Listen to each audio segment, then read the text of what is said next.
वो बस जो है ना,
हेलो एवरीवन, लेट्स स्टार्ट। दोस्तों,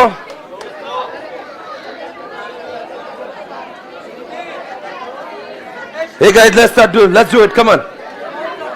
दोस्तों, आप सभी जानते हैं अभी हम सब विकासा में अभी ओसी कर रहे थे, उसमें से ही विकासा में ज्वाइन हुए, तो अभी नेशनल कॉन्फ्रेंस के अनाउंसमेंट करने शुरू कर सकते हैं sir. Please 24 class please sir, request है, बहुत मतलब अर्ज कर रहे हैं। मैंने बोला सर हम जाते हैं स्वप्न सर के पास, मैं रिक्वेस्ट करती हूँ पर्सनली, प्लीज़। सबको मैं पूछता हूँ एक बार ना सर, सबको सिर्फ एक बार कमेटी को अनाउंसमेंट करनी, परमिशन दोगे? अभी तुरंत ही? सर, अभी कितने मिनट? एक तुम 10 मिनट बाद मैं बोला था आपको। I'll just call. Just give me 10 minutes, है ना? Hey guys, let's start. Come on. So we are on cost of capital. आप सभी जानते हैं इस चैप्टर में हमने केडी के बारे में पढ़ना है। We are talking about KD. Okay. KD में आपने दो फॉर्मूलाज को कल देखा। आप सभी ये जानते हैं दोस्तों, मुझे कुछ बोलना है। जैसे केडी है वैसे केपी है। पहले केडी के बारे में समझ लेते हैं फिर से एक बार। केडी में दो बच्चे होंगे, रीडी और इरीडी, ऐसे ऐसे चीजें हमने देखी है। सबसे पहले तो अच्छा होता है इरिडेबल, जिंदगी में पैसा वापस देने की जरूरत ही नहीं है। जिंदगी में पैसा वापस देने की जरूरत ही नहीं, उसको इरिडेबल। तो दोस्तों वहां पे क्या है, वहां पे ऐसा है कि पैसा वापस, तो केडी इज इक्वल टू बोलेंगे, आप फॉर्मूला याद करेंगे। बताओ, KD is the cost of 1 year और एंटायर लाइफ। तो मैं यहां पे इंटरेस्ट लिख सकता हूं। 1 माइनस टैक्स क्यों लिखना चाहिए? 1 माइनस टैक्स क्यों लिखना चाहिए? 1 माइनस टैक्स क्यों लिखना चाहिए? 1 माइनस टैक्स इसलिए लिखना चाहिए बिकॉज हमें टैक्स से होता है। अगर ये नहीं लिखते तो वो 10 हो जाता, ये लिखने से वो 7 हो जाएगा, है ना। 3 रुपए टैक्स से माइनस हो जाएगा। ओके, और अपन क्या करेंगे? जितना पैसा हमें मिला। कई लोगों का कल कंफ्यूजन था एनपी और एनपी। नेट प्रॉफिट अलग होता है, नेट प्रोसीड अलग होता है। नेट प्रोसीड यानी कि वो पैसा है जो 0 डे पे मैं जब इशू करता तब जो मुझे मिलता है। अगर मैंने आज इशू किया, बोलो मैंने किया, और मुझे 100 रुपए मिले, तो वो 100 रुपए जो मेरे हाथ में आया ना, वो नेट प्रोसीडिंग है। यानी कि मेरे पैसा इशू करने के अंदर जो ईश्वर की हाथ में जो पैसा एक्चुअल में आता है, ब्रोकरेज कट के, डिस्काउंट जाके, उसको बोलते हैं नेट प्रोसीडिंग। नेट प्रॉफिट दुनिया में अलग चीज, वो पीएनडल का नेट प्रॉफिट नहीं है ये। कल कुछ लोगों ने आके मुझे डाउट पूछा, मेरा दिमाग खराब हो गया था। बोले सर वो नेट, अरे वो एनपी वो संजोग हो गया गलती से, वो गलती से संजोग हो गया, बाकी इनका कोई संबंध नहीं आपसी जिंदगी में। वो जो आपने जिंदगी में से जो अकाउंट्स में पढ़ा ना, वो पीएनडल वो एनपी अलग है। ये तो इस चैप्टर के बाद पहली बार आया हुआ है। हाँ दोस्तों, अगर मैं आपसे सवाल पूछ लेता हूं अभी रिडीमेबल के बारे में, केडी इंटरेस्ट ब्रैकेट में 1 माइनस टैक्स, ये तो होगा ही होगा, प्लस आरवी माइनस एनपी, तो इतना तो पैसा लगेगा ही आपने वो एक साल के लिए खर्चा। पर हमने मान लीजिए इशू किया था 100 में, हमें मिले 100, पर हमें लौटाते समय देना था 150, और इसके 5 साल के बाद में, मतलब कि इसकी क्या बोलते हैं, लाइफ 5 साल की है, तो हमने आज कितने लिए? 100। देना कितने हैं? कितने का घाटा हुआ? इसमें मेरा घाटा 50 का, 5 साल में 50, 5 साल में 50, यानी कि 1 साल में 10, 1 साल में 10। यानी कि अब मैं क्या करता हूं, आरवी, आरवी यानी कि रिडीमेबल वैल्यू। आरवी का मतलब रिडीमेबल वैल्यू, आरवी मतलब रिडीम, यानी कि जब मैं 5 साल बाद रिडीम करूंगा उसकी वैल्यूएशन 50 रुपए होगी। कितनी? 150 उसको। इसलिए यहां पे जो जो जो जो जो, जो ये है वो आरवी है, और ये हमारा नेट प्रोसीडिंग है। हमें मिले कितने? 100। देना कितने बाद में? लॉस कितने का हुआ? कितने सालों में हुआ? इसीलिए लिखते हैं आरवी यानी कि 150 माइनस 100 50 हो जाएगा, डिवाइड बाय एन यानी कि 5 साल, एन यानी कि नंबर ऑफ इयर्स। समझ आ रहा है? तो कल जब वहां पे आपने लिखा था, लिखो RV is equal to redeemable value. लिखो, कल आप लिख रहे थे, कंटिन्यू करो। RV is equal to redeemable value. रुकने का नहीं, come on guys. RV is equal to redeemable value, रुकेगा नहीं साला। RV is equal to redeemable value, come on guys. RV is equal to redeemable value, right? लिखो, bracket में लिखो। RV का मतलब क्या हुआ एग्जैक्टली? मतलब पैसा कितना वापस। लिखो, how much we have to, how much we have to pay back, repay, how much we have to repay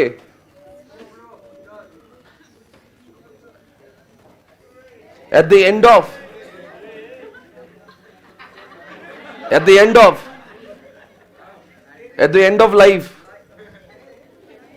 life of किसकी?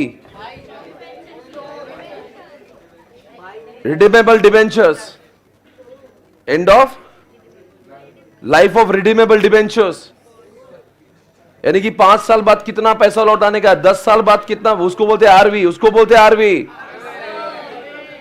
दोस्तों बताएंगे दोस्तों, इसके नीचे क्या आएगा? इसके नीचे अक्सर तो हम लोग वैसे एनपी लेना चाहिए कितना हमारे हाथ में आया, पर वो ऐसे नहीं होता, उसको एनपी प्लस आरवी अपॉन 2 लेना पड़ता है। You getting this? अब इसको क्यू डिवाइड बाय 2 करना है, ये क्यू एवरेज लेना है, उसके बारे में हमें समझना होगा मित्रों, वो मैं समझाऊंगा। उसके पहले मुझे आपको डिबेंचर के पॉइंट ऑफ व्यू से तो मैंने समझा दिया, फिर एक सवाल मैं पूछता हूं, इसके ब्रैकेट में 1 माइनस टैक्स कब लिखेंगे और कब नहीं लिखेंगे? अगर मान लीजिए ये एक्सपेंस अगर P&L के डेबिट में होगा यानी कि टैक्स से होगा, उस केस में हम 1 माइनस टी लिखेंगे। पर अगर ऐसा अजम्पशन कर लेंगे इसका कोई P&L के डेबिट में ये पैसा नहीं जाएगा, तो हम लोग उससे टैक्स से भी नहीं होएगा, तो इससे 1 माइनस टी हम लोग नहीं लिखेगा। 1 माइनस टी हम लोग तब लिखते हैं, लिखो कहीं तो, when 1 minus t shall be used, when 1 minus t shall be used, when 1 minus tax shall be used। Answer में लिख दो, कब यूज करेंगे?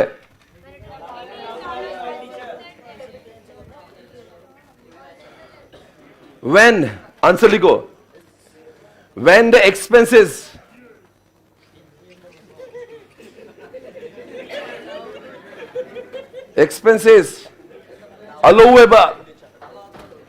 allowable in P&L account, allowable in P&L account, अगर वो P&L account में allowable होगा, means there is a tax saving, means there is a tax saving, means there is a tax saving। Tax saving नहीं होगा तो 1 minus tax minus नहीं करने का, टैक्स सेविंग होगा तो 1 माइनस टी। तो अगर मैं आपसे यही सवाल पूछूं, दोस्तों कंपनी ने कर दिया पहले केडी अब करेंगे केपी। केपी का मतलब क्या होता है? Cost of preferences. इसमें भी 2 बच्चे होंगे, रिडीमेबल,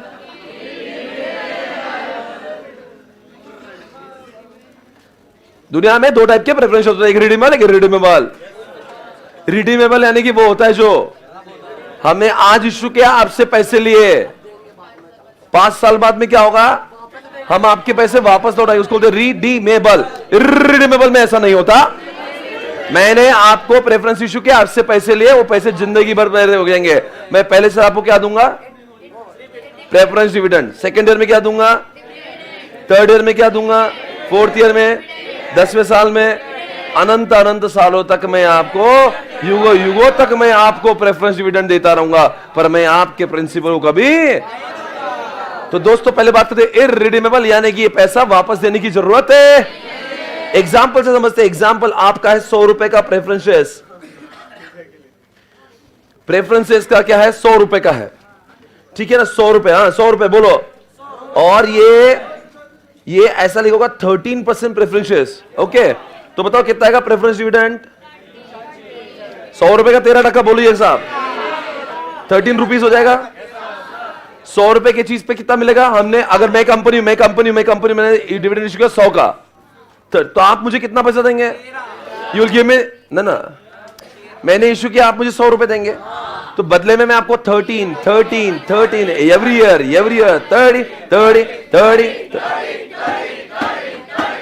30। ये 13 पीएनएल के डेबिट में नहीं आएगा, because it is N what? अरे बोलो ना, it is N appropriation of. इसलिए यहां पे आपका जो खर्चा है, यानी कि कंपनी, मेरा खर्चा है, मेरा खर्चा 13 ब्रैकेट में 1 माइनस टैक्स होगा या नहीं होगा? Because it is N appropriation of profit. मेरा एक्चुअल में 13 रुपए जा रहा है, मुझे 13 ब्रैकेट में 1 माइनस टैक्स नहीं लिखना है। वो 1 माइनस टैक्स तो मैं तब लिखता हूं जब मेरे जाते 10 है, आते 3 है, तो मुझे लगता है 7 हो रहा है। यहां पे जा रहे भी 13 है, आ रहा कुछ नहीं है, उसकी वजह से मेरा टैक्स सेव नहीं हो रहा है। मैं कल भी, हाँ मैं कल भी वही हूं, आज भी वही हूं। ये है P&L अकाउंट। अगर आपने कमाए थे 100 रुपया और प्रेफरेंस डिविडेंड 13 रुपए, ऐसा लिखना अलाउड। इसीलिए दोस्तों आप बोलो क्या होगा? अब आपका नेट प्रॉफिट कितना माना जाएगा? 100 रुपए, 100 रुपए, 100 रुपए। आप बताओ, आपका P&L के डेबिट में नहीं हो रहा है, इसलिए आपको टैक्स कितना आना पड़ेगा? 100 पे 30%, यानी कितना हो जाएगा? यानी कि ये प्रेफरेंस डिविडेंड का जो डेटा है वो P&L के डेबिट में नहीं आता, यानी कि टैक्स में कोई बचत नहीं हो रही है। क्या वो प्रेफरेंस डिविडेंड ने आपके टैक्स में कुछ अपनी बचाई करवाए, नहीं करवाए? सर वो 13 रुपए कब देंगे? अरे वो जो बाद में जब एप्रोप्रिएशन ऑफ प्रॉफिट आएगा ना, टैक्स तो दे देंगे 30 रुपए। प्रेफरेंस डिविडेंड बाद में नीचे लेट के लिखते हैं एप्रोप्रिएशन ऑफ प्रॉफिट, पहले टैक्स निकाल लेते हैं, टैक्स में कोई कटौती नहीं होगी। अरे बोलो, तो क्या मैं लिखूं, क्या लिखूं मैं? तो मेरा क्या हुआ? प्रेफरेंस डिविडेंड आउटफ्लो हुआ 3, मेरा टैक्स से हुआ 0, यानी कि मेरा नेट कॉस्ट हो गया। समझ में आ रहा है? तो इसलिए दोस्तों बताओ आंसर क्या आएगा? KP is equal to preference dividend upon NP। Answer over. अरे वाह, इतना इजी, इतना इजी कैसे हुआ? बिकॉज यहां पे 1 माइनस टी कैसे आएगा ना? 1 माइनस टी तो तब आता जब P&L का डेबिट, अब यहां पे P&L का डेबिट तो है नहीं, तो इसीलिए PD is a PD, not 1 minus tax. और दोस्तों आगे बढ़ेंगे। हाँ दोस्तों अभी आ गया, कम ऑन गाइस, ये कितना लिखेंगे? 13 अपॉन 100, परसेंटेज में निकालेंगे 13%, KP 13%, KP 13%। अब बात करेंगे रिडीमेबल, यानी कि दोस्तों एग्जाम्पल की खातिर ले लेंगे। हाँ, आपने इशू किया 13% प्रेफरेंस शेयर्स ऑफ 100, हाँ, और आप बताओ प्रेफरेंस डिविडेंड कितना होगा? और लाइफ मान लो इसकी कितनी है? लाइफ मान लो 5 इयर्स। और आज हमने आपको प्रेफरेंस शेयर्स दिए, आपने मुझे 100 दिए, आपने मुझे 100 दिए, मैं आपको हर साल 13 5 साल है, 10 बार बोल रहे हो आप। 13 5 साल दिए, 5 साल का अंतिम समय आया, मैंने आपको, अगर इसका रिडीमेबल वैल्यू ऐसा एग्जाम्पल की ओर पर हो सकता है 100 भी हो सकता है 110 भी हो हो सकता है 90 भी हो, हम मानते 110 है। अरे आप बताओ इस समय पे केपी की तरह होगा? केपी कैसा होगा? कॉस्ट कितनी होगी? सर आप एक काम करो, ये पीडी जो पीडी रहेगा, यानी कि ऐसा ले लेंगे 13 तो कॉस्ट लगेगी ही लगेगी, पर 13 प्लस आपका जो ये घाटा हुआ है, आपको मिला था कितना 100 रुपया, दिया आपने कितना 110 रुपया, इसमें मेरा घाटा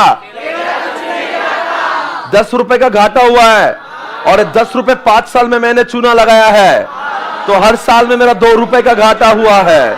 तो दोस्तों यहां पे आरवी माइनस एनपी, यानी आरवी कितना होगा? मुझे देना 110 है, मिले 100 है, और एन है 5, हो गया। यानी कि मैंने पैसा खर्च किया 13 प्लस 2, यानी कि मुझे खर्चा हुआ 15। पर देखना है जैसे कि फॉर्मूला में उधर भी आरवी प्लस एनपी अपॉन 2 लिखते थे, 100 100। अरे क्या हो रहा है?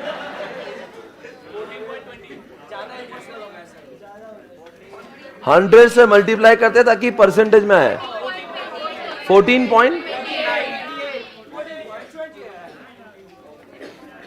सर जब हमने केडी किया था इसको बहुत टाइम लगा था, केपी में टाइम लगता, बिकॉज केडी का ही केपी कॉपी पेस्ट है, एक ही फर्क है 1 माइनस टैक्स नहीं लगता, और उसकी वजह भी मैंने आपको चिपक के बताई है। चिपक के बाजू में लिख के बताया ना, यहां पे चिपक के लिखा है। आप लोग मुझे बताएं 1 माइनस टैक्स क्यों नहीं लिखा? क्योंकि ये पीएनएल का डेबिट आइटम नहीं है, इससे आपका कोई भी टैक्स सेव नहीं होता, और अगर कोई भी टैक्स सेव नहीं होता तो 1 माइनस टैक्स लिखने की जरूरत ही नहीं होती। इससे बहुत सारे फॉर्मूले जो आपने केडी में लिखे थे वही सारे फॉर्मूले हम लोग केपी में लिखेंगे, पर सिर्फ एक ही चीज का फर्क होगा, उसका नाम है 1 माइनस टैक्स। इस रूट की सभी लाइनें भी व्यस्त है। समझ आ रहा है आपको? ओके दोस्तों, देवियों सज्जनों, आपने समझा नहीं समझा, एक ही चीज में प्रॉब्लम होना चाहिए आपको। ये पूछो 2 से डिवाइड क्यों किया, ऐसा क्यों पर हुआ?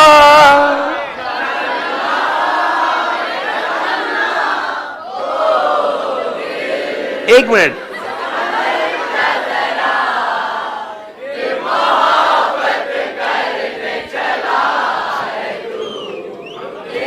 हो गया है ये? अभी please start writing, come on guys everyone. आपके पास में आना चाहिए केडी के लिए, जल्दी से लिखना चालू करो केपी के लिए। Okay, you start writing about this. Okay,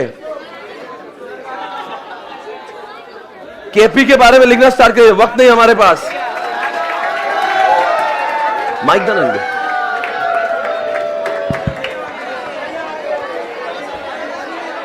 बोलो, इधर आ जाओ, बोलो। Hello everyone. So first of all I would like to thank Mr. Swapnil sir to give us this opportunity. We already came here but due to the aura which sir has, it forced us to come again. Wow, thank you so much. So as we already said that day that we have a national conference this year in Pune. Its name is Agnipang, the Wings of Fire, and its tagline is India knowing the way, going the way and showing the way to world.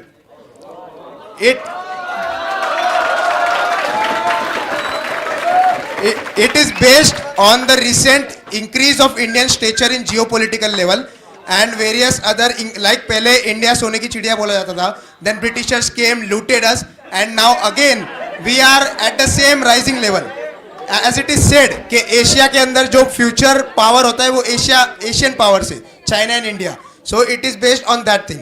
Okay, so conference का after 2 days we have conference on Saturday and Sunday at Mahalakshmi Lawns. So we have invited some eminent speakers like Kedar Jadhav, he is an Indian cricketer. Also we have invited Kushal Lodha, he will be coming there and guiding us all. Further, on both the days you will have breakfast and lunch. On second day you will have a cultural evening and also dinner. Okay, it will be a DJ night, and also you will get a kit this is ICI का bag, ICI के लोगो वाला bag. You will get this. It is a proud moment for every CA student कि ICI का लोगो होना चाहिए उसके bag पे. So this is that bag. Okay. Further ये बैग के अंदर there will be ICI का pen, brochure, food coupons and BOS का brochure and also a notepad.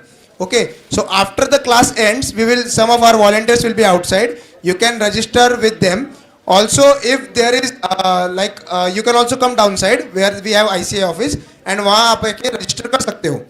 Okay. So and we would also sir. वो मैं faculty से बात करता हूँ ना. So we have also spoken with sir regarding the holiday on Saturday, as some of you had concerns. So if all faculties agreed, then sir can have holiday on that day. Okay. Further, there is one slogan which we all would like to repeat after us. So it says like that: SPC में बजेगा शंख, and you all will say Agnipankh Agnipankh. Okay. So. बोलना, मैं सुन रहा हूँ. If I would request sir to speak that slogan, so it would be more better. नहीं, आप बोलो, मैं वो सेकंड वाला बोलता हूँ. Okay. So how is the जोश? SPC में बजेगा शंख. SPC में बजेगा शंख. SPC में बजेगा शंख. So thank you everyone. Thank you sir. Thank you for your valuable time. मस्त है. Good, very good, nice. Thank you sir. अच्छा बोला आपने. Very well. Thank you so much. Thank you so much.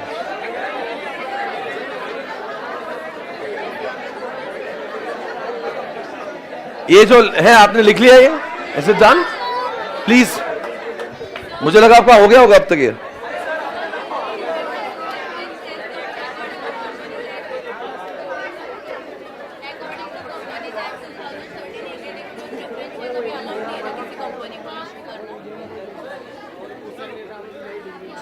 आप लोगों ने लिख लिया होगा, ऐसी मैं प्रतीक्षा कर रहा हूं.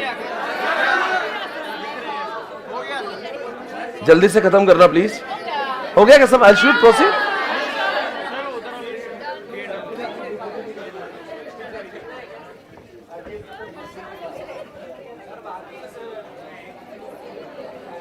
जल्दी से खत्म करें.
चढ़ना है जरूरी ये सवाल है तेरी नजदीकियों की खुशी बेहिसाब थी इससे भी फासले भी तेरे बेमिसाल है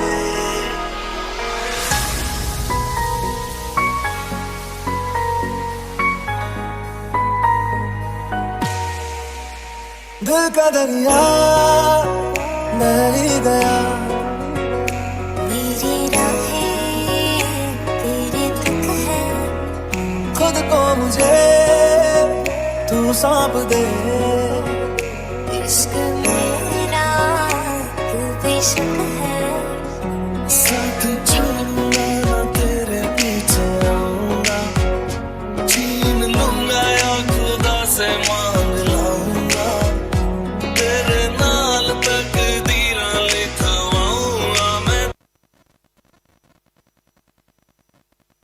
Hey guys, ये आपने लिखा नहीं क्या?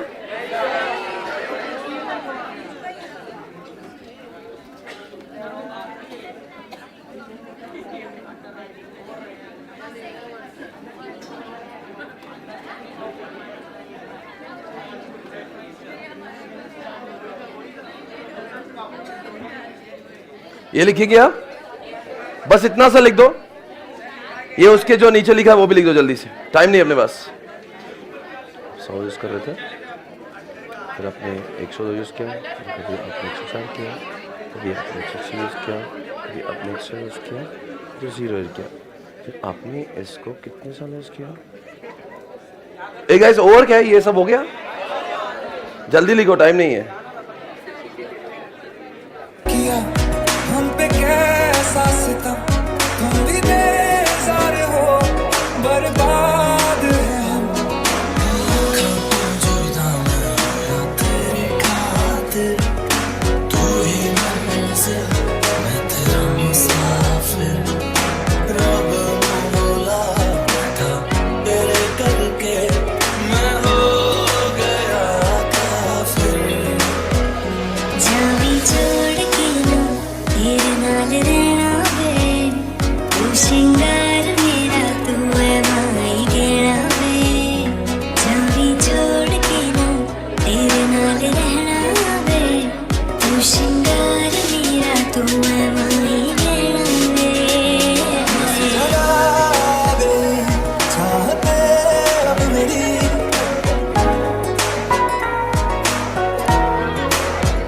ओके गाइस, बस अभी हम लोग को क्वेश्चन सॉल्व करने का टाइम आ चुका है। अभी हमने केडी को देखा, केपी को देखा। क्या कोई इसमें कुछ डाउट है आपको? कोई डाउट नहीं? Are you accept divided by 2? हाँ जी, एक मिनट। इरिटेबल प्रेफरेंस है, हाँ ये वाले। हाँ इरिटेबल के यहां में मतलब जीवन भर अनंत अनंत सालों कभी रिपे नहीं होगा। अरे भाई, इरिटेबल का वर्ल्ड वाइड मतलब होता है कि कभी वापस नहीं देना। कभी do not connect local laws with FM. FM is an very wide. FM तो पूरे वर्ल्ड का है, लॉ तो इंडिया में बनते हैं। मित्रों, अब मुझे आगे बढ़ना पड़ेगा इस क्वेश्चन के साथ में। Are you ready? सभी लोग ध्यान देंगे। आपके दिमाग में जो भी चल रहा है उसको बंद करेंगे। आपके दिमाग में कुछ और चल रहा है तो बंद करिएगा। आपके सामने पहला प्रश्न ये रहा।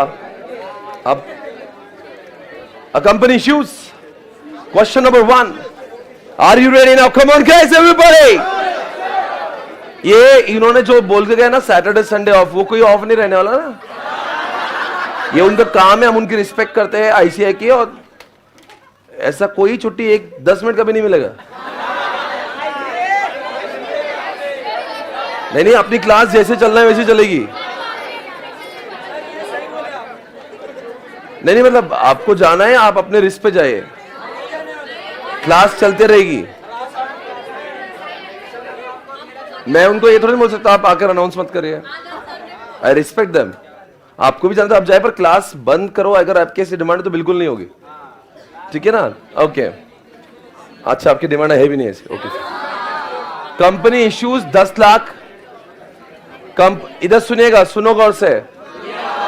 Company issues 10 lakh, 12% debenture of 100 each, 100 रुपए, 100 रुपए का डिबेंचर, और 12% rate, 12% rate. Can you please tell me what will be the dividend cost? 12 rupees.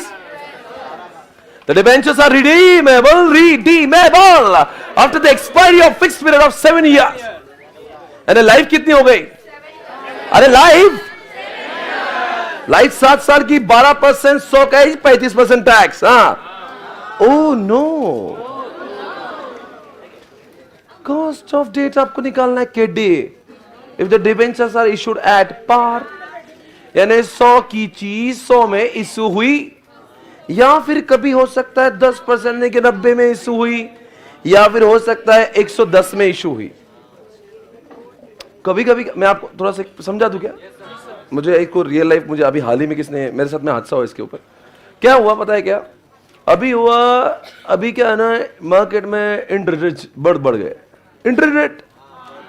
तो इंटरेस्ट रेट बढ़ने की वजह से हुआ कि जो पहली चीजें जो इशू हुई थी, जो क्या होता है कोई भी चीजें जब इशू होती, कोई बॉन्ड इशू होता है, एग्जांपल 2022 में एसबीआई ने एक बॉन्ड इशू किया था जिसका मैच्योरिटी 2027 में, कितने में 5 साल का मैच्योरिटी पीरियड, 5 साल का बॉन्ड दे हैड इशूड। अब उसका रेट था मान लो 10%, 10% जो इन्वेस्ट करता है उसके ऊपर 10% मिलने वाले थे। पर अब क्या हुआ ना, बाजार में इंटरेस्ट के रेट बहुत बढ़ गए। इन्फ्लेशन को रोकने के लिए भारत सरकार ने बोला कि बहुत सारे इंटरेस्ट रेट बढ़ाए जाए। अभी जो नया इश्यू हो रहा है वो 12% से हो रहा है, और जो पुराना वाला है अगर किसको रीसेल करना है तो लोग बोलेंगे हम लेंगे भाई, हम लेंगे 10% वाला भी ले लेंगे, पर जो तेरी 100 की चीज़ है ना वो 100 में नहीं लेंगे, 80-19 देता क्या, बोले इतना कम में मत लो यार। वो बोलेंगे 100 में क्यों नहीं लेते, तो तुझसे 100 में लेने से अच्छा है, मतलब मैं तुझे 100 रुपये दूंगा, तू मुझे 10 देता, एक काम करता ना, मैं एसबीआई को 100 देता, वो 12 देता, तुझ पे 100 क्यों लगाऊं मैं। अगर तुझे देने की इतनी ही मस्ती है हम भी मस्ती कर लेंगे, पर तुझे 100 की चीज मुझे 90 में देना पड़ेगी। उसको बोलते हैं इशूड एट डिस्काउंट प्राइस। ऐसे क्यों, कोई डिस्काउंट में क्यों देगा, पर उल्टा भी हो सकता है। 10% का इंटरेस्ट चल रहा था, अब इंटरेस्ट रेट केम डाउन, अब बाजार में एसबीआई के बॉन्ड रेट हो गया 6% से, पर किसी को 10% वाली माल बेचना है, वो क्या बोलेगा, देख अभी तो 6, अगर तू एसबीआई में लगाएगा ना तो 100 का 6 मिलेगा, मेरा जो लिया है प्रोडक्ट उसके 100 का नहीं 100 के ऊपर 10% का इंटरेस्ट मिलेगा, और तूने एसबीआई से लिया डायरेक्टली, ये तो मेरा पुराना माल पड़ा है मेरे घर में जो मैं तुझे बेच सकता हूं, मुझे भी पैसों की जरूरत है, तो मैं 100 रुपए का तुझे ऐसी चीज दे रहा हूं जिसपे तुझे 10 की इनकम होगी, और तुझे जाने की इतनी मस्ती, तो तू जा एसबीआई से ले जा, 100 पे तुझे 6 मिलेंगे, मेरे 100 पे 10 मिलेंगे। बोले देना प्लीज, मुझे तेरा 100 का 10 अच्छा लग रहा है, एसबीआई का 100 का 6 मिलेगा, 4 का तो फायदा करा रहा। वो बोलता मैं तेरा फायदा करा रहा हूं ना, तो तू भी थोड़ा मेरा करा दे, थोड़ा सा फायदा। बोले मतलब मैं तुझे इश्यू करूंगा पर प्रीमियम पे करूंगा, मुझे 100 पे मजा नहीं आएगा, मुझे 105 देता क्या। बोले तूने तो 100 रुपए लगाए थे, 105 दे रहा कि नहीं दे रहा, वो 105 देगा, क्यों पता है, क्योंकि मार्केट रेट से उसको समझ रहे हैं कि it's all about demand supply, right. बहुत अच्छी चीज है बाजार में, और जो ना मिलती होगी तो उसको प्रीमियम पे बिकती है, और अगर चीजें खराब होगी तो डिस्काउंट पे बिकती है, और कभी कभी कुछ हो ही नहीं रहा तो पार पे बिकती है, डिपेंड्स। और अभी हाल ही में मैंने बहुत एक्सपीरियंस किया है इस सब चीजों को, डिस्काउंट पे भी मान लिया, प्रीमियम पे भी लिया, डिपेंड करता है बाजार में चल रहा क्या, सेकेंडरी मार्केट में हो जाता है ऐसे। और कभी कभी कोई कंपनी अपने बॉन्ड्स इश्यू करती है, कोई बिकता ही नहीं, कोई लेता ही नहीं, फिर बेचारों को डिस्काउंट पे लाना पड़ता है, डिस्काउंट पे इशू करा, 100 की चीज 90 में ले लो, यानी लोगों को क्या करेंगे, अगर मान लो कोई डिस्काउंट पे इशू किया तो उसका मतलब क्या होता है, 100 की चीज 90 में बेचा, आप इन्वेस्टर है मैं इश्यूअर हूं, मुझे कितने मिले, और जब मैं आपको लौटाऊंगा मतलब इसमें मेरा घाटा हुआ, 90 लिए 100 दिए, 10 तो प्रिंसिपल में घाटा हुआ, और जो आपको इंटरेस्ट देना हो तो हर साल देना ही है, समझ आ रहा है। तो ये डिस्काउंट एट पार, ये प्रीमियम, ये बहुत रूटीन कॉन्सेप्ट है, प्रीमियम प्रीमियम प्रीमियम चलता है उसका। क्योंकि क्या होता है ना, जब इशू होता है ना प्रोडक्ट, जब इशू होता है शुरुआत में बहुत सारी चीजें, सेकंड देखो एक होता है प्राइमरी मार्केट, एक होता है सेकेंडरी मार्केट। अभी हाल ही में मैंने जो पैसे आपको कल दिखा रहा था ना, आई बॉट मोतीलाल ओसर को जो लिया था ना मैंने, वो क्या बोलते हैं रियल एस्टेट MORE कुछ तो, ठीक है, वो क्या था ना बताया क्या, वो मैंने सेकेंडरी मार्केट से उठाया, क्योंकि मोतीलाल इशू का भी इशू होना बंद हो गया है फिलहाल, इशू का उनको पैसा मिल चुका है, पर मान लो आपने लिया होगा मोतीलाल से, अब फिर अब मुझे लेना है, तो बोलता अभी तो है नहीं हमारे पास, पर हमारा वो एक कस्टमर है ना उसके पास पड़ा है, तुमको लेना है उससे, फिर वो क्या भाव कहेगा, नहीं नहीं मेरे को नहीं बेचना, दे दे यार, ठीक है चल थोड़ा प्रीमियम पे ले लेते, समझे, उसको बोलते हैं। फिर जब मैं अभी कंपनी से लूंगा तो बोलेंगे प्राइमरी, फिर आप जैसे लोगों से लिया तो बोलेंगे हाँ, तो होता सेकेंडरी मार्केट, समझ आया। तो सेकेंडरी मार्केट से भी हम लोग ले सकते हैं preference debenture, we can buy in the secondary market also, it is not required that we can always buy directly from the issuer, समझ आ रहा है। तो ये ऐसे अलग अलग टाइप के, तो क्योंकि क्या होता है ना, सपोज अपन ने इन्वेस्ट किया 10 करोड़, ओके, फिर अपने को आज अर्जेंटली पैसा चाहिए, अपन ने 2 साल पहले इन्वेस्ट किया सोच के कि 10 साल तक निकालेंगे नहीं, तो उसका मेच्योरिटी पीरियड है 2030 में। पर 2030 में कुछ हुआ मेरे घर पे, मुझे पैसों की दरकार इमीडिएट है। अब क्या करूं मैं बेच सकता हूं। कैसे बेचूंगा? सेकंड में आप जैसे लोग ले सकते हैं, आपके नाम पे ट्रांसफर हो जाएगा, पर कंपनी बायबैक नहीं करेगी। आपको समझा नहीं तो छोड़ दो, और समझ के तो अच्छी बात है। चलो आओ पढ़ेंगे। आ जाओ बच्चों, आ जाओ भाई, come on boys. Oh no दोस्तों, आप मुझे बता देंगे रिडीमेबल का फॉर्मूला क्या होगा? मेरे पास में 3 आंसर्स होंगे, एट पार,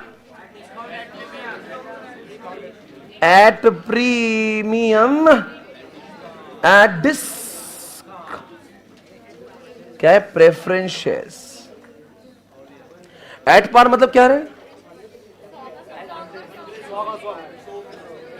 एट पार मतलब इशूड एट पार, यानी कि इशू प्राइस 100 का 100। इधर आएगा इशू प्राइस प्रीमियम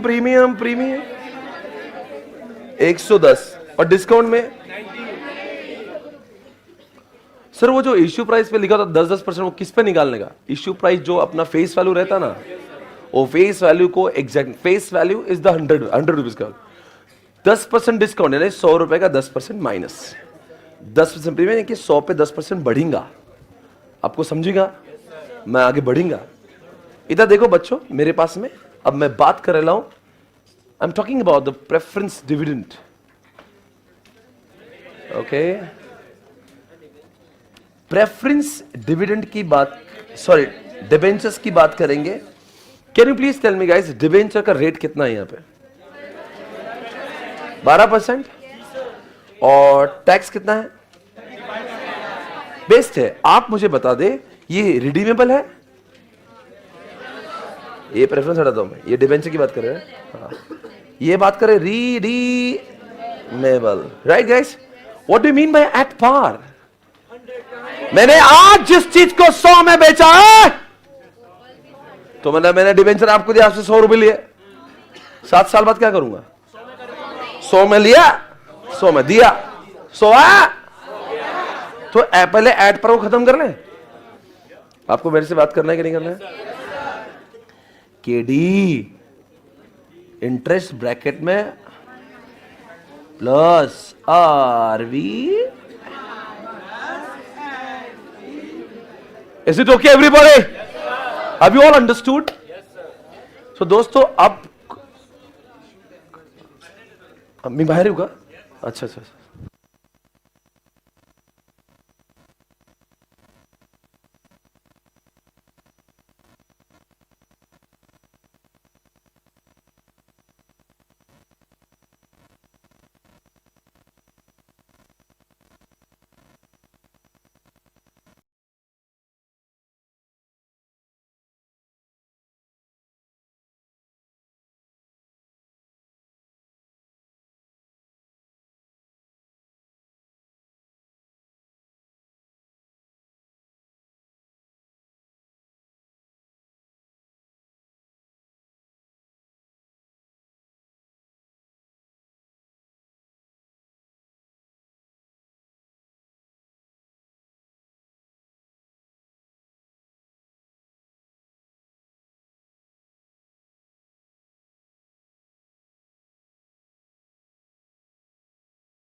और कुछ और भी उन्होंने कुछ 5-6 लड़के लड़कियों को इधर पीछे पकड़ा, इसके बाहर पीछे।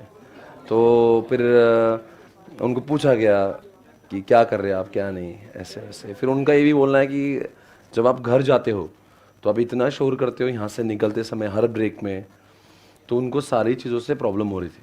तो उनका गलत नहीं, उनके ऑफिसेस है, क्योंकि ये क्लासेस का नहीं है ना सर, इन यहाँ पे it is the combination of offices and classes. तो क्लासेस में तो लोग हौले से चिल्लाते, इतने सारे 400 लोग निकल के बाहर, पर वो जब निकलते हैं, जब आते हैं, तो उनको एकदम से, तो बोल रहे थे आप प्लीज़ अपने बच्चों को समझाएं। तो मैं आपको इतना ही बोल रहा, आप मतलब बहुत सीरियस नोट पे बहुत सारे लोग आए थे। मैंने बोला कि आप मेरे क्लास वालों का मैं वो करता हूँ, समझाता हूँ, और आई टेक द रिस्पॉन्सिबिलिटी, मेरी क्लास से आपको प्रॉब्लम नहीं होगी। नीचे जाने तक आप यहां से निकलना और बाहर जाके जो करना करो, ऐसा लोग। ठीक है, हम लोग ऐसे, आई फॉलो दैट। ओके, चलो गाइस, वेलकम बैक। ओके, सो बताएंगे दोस्तों क्या है इंटरेस्ट कितना है, बताएंगे यहां पे। अरे बताओ इंटरेस्ट कितना हो रहा है, इंटरेस्ट कितना हो रहा है ब्रैकेट में। अभी एक काम करते हैं, इसको देख, नहीं सुनो ना, ना ना ना, वैसा नहीं करना है आपको। आप 100 के हिसाब से निकालो, ज्यादा लफड़े में मत पड़ो। इतना आपको 100 रुपए के हिसाब, आपको कॉस्ट हमेशा 100 के हिसाब से निकालना पड़ती। वो करोड़ रुपए निकाले कि 50 करोड़ निकालो तो ठीक है, निकाला, वैसे भी आंसर आएगा, पर क्यों कैलकुलेशंस बढ़ा रहे हो, राइट। तो बताएंगे दोस्तों 100 रुपए की चीज 12%, यानी कितना केडी आपका 12, ब्रैकेट में टैक्स कितना है 0.35 प्लस आरवी कितना है, आरवी यानी कि हमारा जो पैसा है वो रिडीमेबल कितना होगा, वो पार है 0 पे, यानी कि एट पार, यानी कि ये 100 रुपए में आया और 100 रुपए ना हमारा घाटा होना फायदा हुआ। हमारे हाथ में एनपी 100 आया और 7 साल बाद देना भी 100 ही है, तो हमारा कुछ घाटा ही नहीं हुआ। इसको एन कितने से भी किया तो क्या फर्क पड़ेगा, कि वैसे भी 0 ही आएगा। अभी 100 प्लस 100 अपॉन 2, ये कितना होगा आंसर बताइए, 7.8%। सभी लोग का ये आंसर आ रहा है 7.8%। Everybody got the answer 7.8%, everybody come on. Okay fine, अब क्या काम करते हैं हम लोग, प्रीमियम वाला काम करते हैं। Let's talk about premium now. अब बात करेंगे केडीए, इंटरेस्ट कितना बोलो, इंटरेस्ट कर दे, बताओ कितना है 12, 1 माइनस टैक्स प्लस कितना करेंगे, RV minus NP upon N, RV plus NP upon 2, 1 minus, ये बराबर चल रहा है, प्लस अभी क्या है प्रीमियम पे इशू किया, इशू एट प्रीमियम, हमने 110 पे इशू किया, उल्टा हुआ है, अपना फायदा हो रहा है, आपको समझा नहीं, हमारा फायदा हुआ है, नुकसान नहीं हो रहा है। हमने इशू किया 110 में, यानी आपने मुझे कितने दिए आज, और मैं 5-7 साल बाद आपको 100 रुपए दूंगा, यानी कि 10 रुपए फायदे की बात है ये। तो हमारा केडी कम होगा, मतलब ये जो है ना, ये प्लस रहने दो, प्रो ब्रैकेट में माइनस होके बाहर आएगा। आरवी कितना है, अरे मैं फ्यूचर में 100 रुपए दूंगा ना, पर मिला तो 110 है, मेरे को मिला 110 है, दूंगा मैं 100 अपॉन कितना करूं मैं, 100 प्लस 110 अपॉन 7, बोलो क्या होगा इधर, सॉरी 2, हाँ 2। अब बात करेंगे 6 पॉइंट, ये सही है, ये पर डायरेक्ट तुमने आंसर निकाल दिया क्या, नहीं आंसर नहीं चाहिए था मुझे, इसका आंसर बोलो ना, ये था 7.8। रुको ना, अब मुझे ये बताना ये हुआ क्या है, अब ये क्या है ना, 10 रुपए का घाटा होगा फायदा हुआ, अरे फायदा हुआ ना, हमें मिले 110 है, देना फ्यूचर में 100 है, मैं कंपनी हूं, मुझे कितने मिले 110, देना कितने हैं मुझे, तो मुझे 10 रुपए का तो फायदा हुआ ना 7 सालों के अंदर। तो मैंने क्या किया, ये 10 को डिवाइड किया, पर ये माइनस वाली साइन है, और ये हुआ मेरा 105। अब बोलो क्या करना चाहिए, 7.8 माइनस 1.4,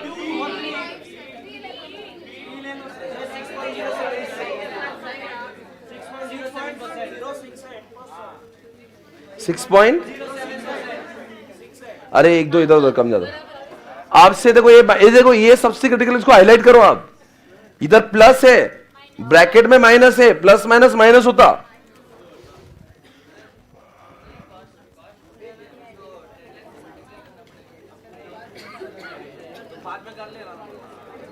अल्टीमेटली आपको 100 रुपए के हिसाब से निकालते केडी, आपको फिर करना तो सब वो 10 लाख के हिसाब से करो। कॉस्ट मतलब क्या, केडी 100% के हिसाब से निकालते हैं, ये ऐसे ही होगा परसेंट। 100 रुपए अगर कंपनी इशू कर रही है तो कंपनी को 6.07 का खर्चा आ रहा है।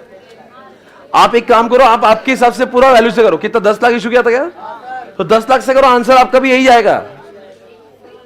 हाँ तो करो, आपका आंसर यही आएगा। आप ऐसा मत समझो कि ये गलत है और आपका सही है। आपका भी सही है, ये भी सही, पर मैं बोला क्यों थक रहे हो?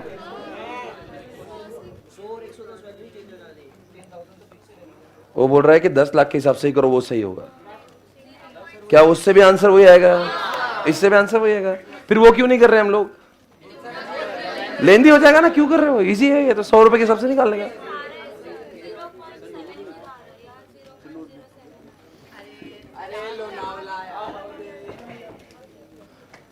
ओके, डन है। और अभी हम लोग किसका करेंगे? अभी हम लोग डिस्काउंट के बारे में बात करें। केडी इंटरेस्ट बोलो बच्चों, ब्रैकेट में प्लस, नहीं अभी तो उल्टा हो गया। अभी फायदे की बात है कि नुकसान की बात है? बताओ, ये डिस्काउंट पे इशू किया, यानी कि हमें मिला कितना है? नहीं मिला 90। आज हम दे रहे 100 रुपए फ्यूचर में, तो नुकसान कितना हुआ? 10 रुपया नुकसान हुआ। मिले कितने? 90 डिस्काउंट पे ना, और देना कितने? तो हमारा 10 रुपए का घाटा हुआ ना? नहीं हुआ? हुआ। तो हमें तो ये तो कॉस्ट लगी रही है।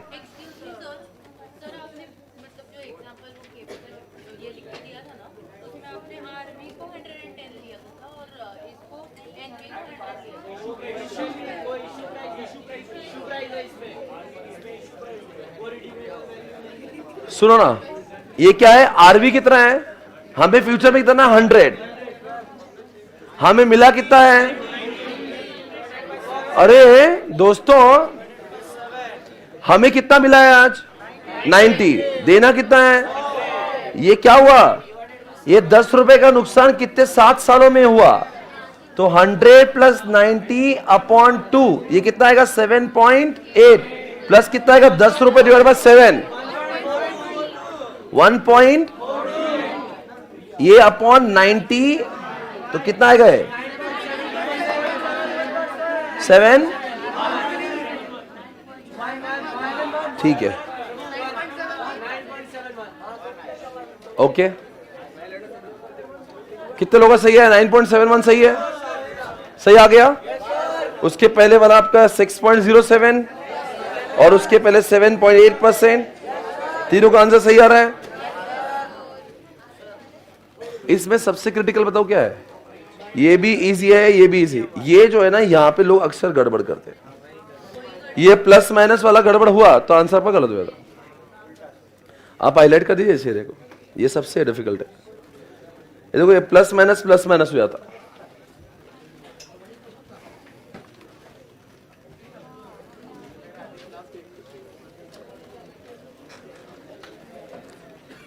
चलो नेक्स्ट, उसी के अंदर कुछ क्वेश्चन है। चलो टाइम नहीं है। चलो guys, if brokerage is paid at 2%, what will be the cost of debenture if issue is at par? अरे बोलो भाई, अरे बोलो भाई, अरे बोलो।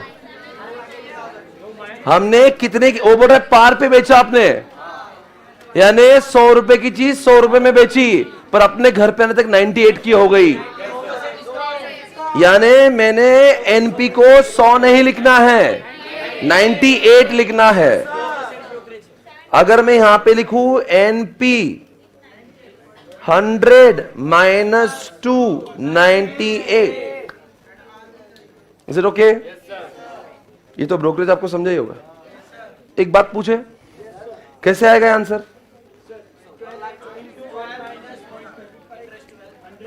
केडी, हाँ बोलो पूरा। इंटरेस्ट ब्रैकेट में 1 minus tax plus RV NP upon N, RV plus NP upon, interest कितना है? 12 ब्रैकेट में 1 माइनस टैक्स कितना लो मैं? आरवी कितना है? रिडीमेबल वैल्यू कितना है? देखो बच्चों, मैंने इशूड एट पार किया, मुझे कितने पैसे मिले? 100 रुपए। पर 7 सालों बाद भी कितने देना है? 100 रुपए देना है मुझे। तो मेरा आरवी कितना हो जाएगा? 100। पर मेरे पास में आज पैसे कितने मिले हैं? ये 2 रुपए का घाटा हर साल का नहीं है, ये 7, इसीलिए मैं उसको डिवाइड बाय n कर देता हूं 7। यस पूछिए, डाउट पूछना बहुत अच्छा लगता है मुझे, सुनना भी। क्या हुआ? ब्रोकरेज क्वेश्चन में पूछा ना, ब्रोकरेज दिया 2%। आपका एनपी कितना है? 98। आपने पैसे, आपके हाथ में कितना है? 98। 7 सालों में तो वापस कितना देना है? 100। तो कितना घाटा हुआ? 2 रुपए का। 2 रुपए घाटा हर साल हुआ क्या? 7 साल में हुआ क्या? नहीं। तो 2 रुपए अपन 7 करो, 2/7 करो, चलो कितना हो रहा है वो? 0.2। तो इतना तो हर साल लग ही रहा, पर हमें ये भी तो लग रहा ना 7.8। तो टोटल खर्चा कितना रहा अपना 1 साल का?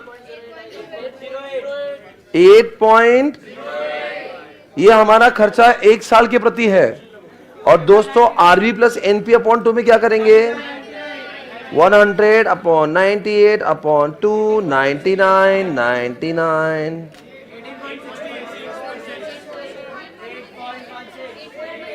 8 कितने लोगों का सही आ रहा है? आ गया सबका? सही है? अरे वाह, सबका हो गया।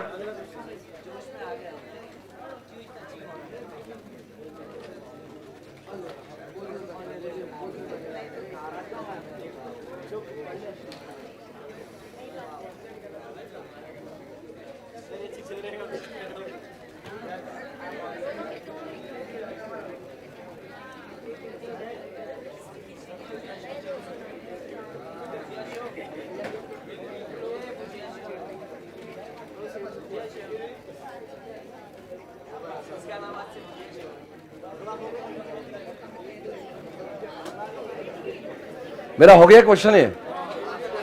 आप एक काम करिए, ये जो लिखा है आपने, ये इतना हाईलाइट कर दिया 98 बस।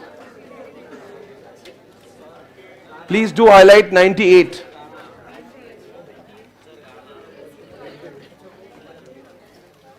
Should I begin? Okay, I'll proceed now. Question number 2, are you ready? आपको कुछ डाउट है अभी तक तो मुझे पूछ सकते हैं। Are you facing any doubt, problem कुछ है?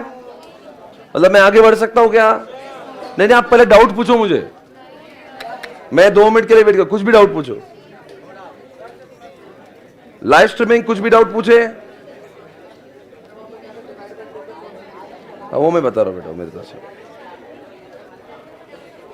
पूछो।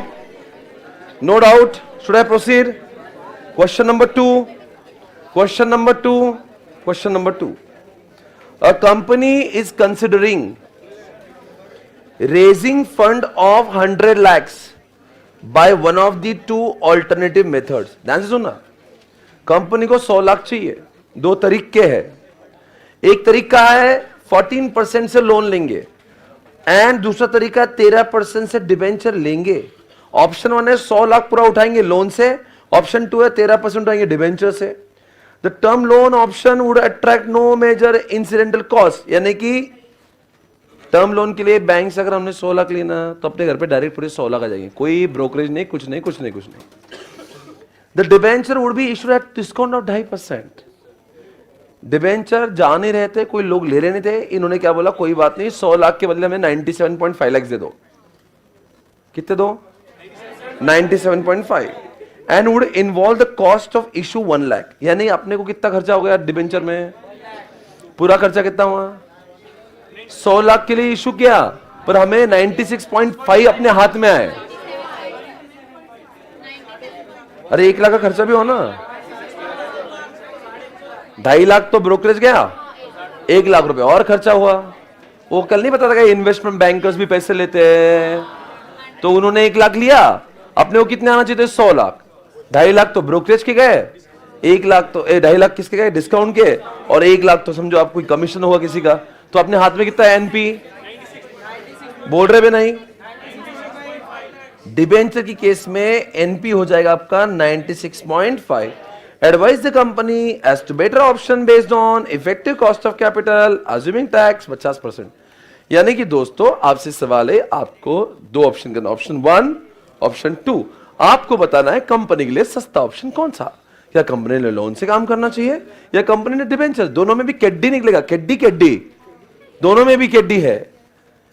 पर दोनों सर उसमें क्या करने का, इधर 14% है, इधर 13 है, तो जो 14 है वो महंगा है, 13 अच्छा है, 13 से ले लो। दोनों के अंदर भी 1 - t तो है ना। अरे भाई पर जो लोन में तो कुछ खर्चा ही नहीं है, डिबेंचर में बहुत खर्चा है, तो इसलिए क्या करते हैं दोनों का केडी निकालना पड़ेगा। चालू करें, चलो option 1 KD, loan, debenture, KD, interest 1 - tax, NP, KD, interest bracket में 1 - टैक्स, एनपी। बताओ कितना है इंटरेस्ट लोन पे। अरे लोन पे अपने को पूरा क्या पूरा पैसा मिल रहा है। चल बेटा जैसा तू बोल रहा था ना वैसे मैं करूंगा। ए चिंटू इस बार तेरे इच्छाओं को पूरा करेंगे। उसने बोला था 100 लाख लिखो, तो मैं पूरा 100 लाख लिखता। 100 लाख यानी मैं 1 करोड़ लिख रहा हूं। कितना मिला अपने को एनपी, 1 खोखा। कितना इंटरेस्ट गया, अरे देख के बोल नहीं सकते आप। लोन पे कितना है 14%, यानी कि 14 लाख लिख दूं क्या, क्योंकि मैं पूरा के पूरा लिख रहा हूं। 1 - टैक्स कितना 0.35, 0.5 है क्या। हाँ ठीक है, बोलो कितना है 7 लाख को अपन डिवाइड करेंगे 100 लाख से। 7% ये आया केडी। किसका केडी, लोन का। अब इधर देखते डिबेंचर का कितना आएगा। इसका इंटरेस्ट कितना भैया 13 लाख। 1 माइनस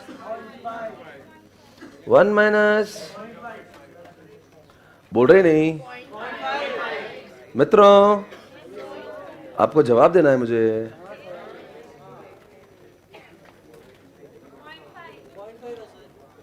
0.5 कर दो माइनस।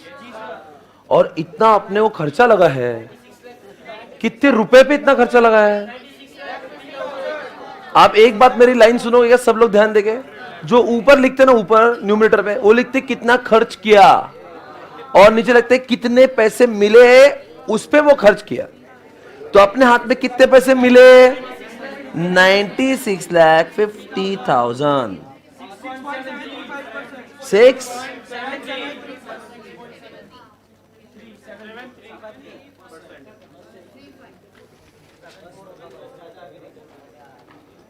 कौन सा बेटर लग रहा है, दे कौन सा डिबेंचर सिलेक्ट।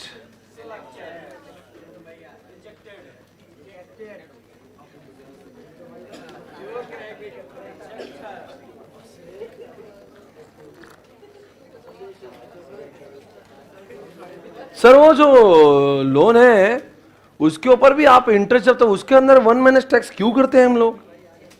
भैया लोन के ऊपर जो टैक्स इंटरेस्ट देते हैं वो भी तो पेंडर के डेबिट में आता, डिबेंचर के ऊपर भी, तो दोनों के अंदर 1 - टैक्स तो आएगा ही आएगा।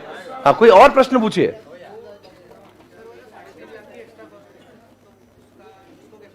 वो रिडीमेबल की बात होती है, ये रिडीम का हुआ है। आपने उसके लिए डिनोमिनेटर चेंज कर दिया ना।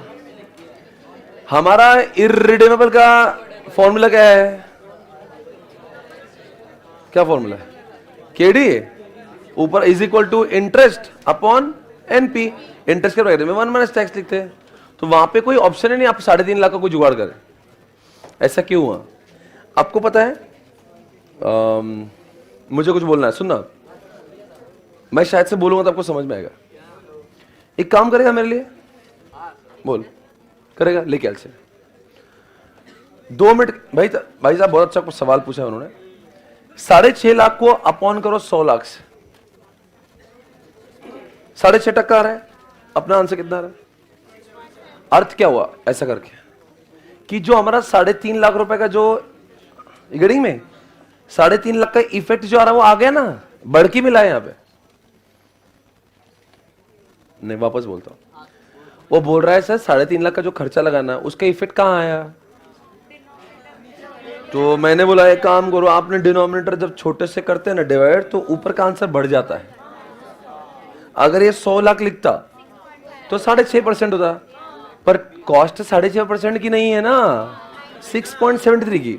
ये 23 जो बढ़ा है ना, ये वो जो आपका 3.5 लाख खर्चा बढ़ा है ना, जब वो कम मिला है उसके कारण ये बढ़ा है। अगर आप ये कब कह सकते थे 3.5 लाख का इफेक्ट ही नहीं लिया, जब उसका आंसर क्या था 6.5%, नीचे 100 लाख लेता, पर 100 लाख नहीं लिया ना। और आपको पता है, अगर आपकी इच्छा हो जाती है कि सर 3.5 लाख रुपए डिवाइड बाय n कर दो इसको, अभी n दिया ही नहीं है, वो परपेचुअल है, उसको n कैसे लिखूं मैं, डिफाइन ही नहीं हो रहा हो। क्योंकि इसमें क्या होना है, परपेचुअल है, तो उसको मैं क्या कैसे उसको निकालूं। आप थोड़ा विचार करो इसके ऊपर, क्योंकि मैं केडी में 1 साल की कॉस्ट निकालता हूं, पर जब मुझे ये जो मेरा 3.5 लाख का जो खर्चा हुआ है, ये पता ही नहीं कितने सालों के लिए खर्चा हुआ है, तो फिर मैं कैसे आप बताओ कर सकता हूं। जैसे 3.5 लाख को डिवाइड करने के लिए मेरे पास कुछ है नहीं, क्योंकि वो परपेचुअल है। इसलिए उसका इफेक्ट बढ़ाने के लिए मैं नीचे आरवी प्लस NP/2 नहीं कर रहा हूं, मैं डायरेक्ट NP कर रहा हूं। चलो, ये सबका सही है। नेक्स्ट क्वेश्चन ले लें। चलो चलो, रुकेगा नहीं, आगे बढ़ेगा साला। क्वेश्चन नंबर 3 केपी निकालेंगे। If R Energy is issuing preferred stock 100 रुपए का एक, 100 रुपए का एक इशू, क्या 100 रुपए पे। एक मैं पूछना चाहता हूं, what is the difference between face value issue price. Face value is always constant, may be 10 और 100 जो भी होगा, पर इशू कुड बी 90 110 कुछ भी हो सकता है। सुनो, एग्जामिनेशन में कंफ्यूज ना होना। ऐसा सुना, फेस वैल्यू 100, इशू प्राइस 100 भी हो सकता है, तो आप क्या बोलेंगे, at par. Face value 100, issue price 90, आप बोलेंगे मैंने डिस्काउंट पे इशू किया है। Face value 100, issue price 110। ये आप कहीं लिख के रख लीजिएगा, ये काम में आएगा, बहुत काम में। अक्सर कंफ्यूजन में आता है कि क्या चल रहा है। फेस वैल्यू हमेशा 100 100 वैसा जो भी क्वेश्चन के हिसाब से रहता है, कभी 1000 भी आती है, वो क्वेश्चन पे लिखा रहता है। कौन सा क्वेश्चन नहीं, ये जनरल नॉलेज है। कौन सा क्वेश्चन है, ऐसा कैसा कौन सा क्वेश्चन।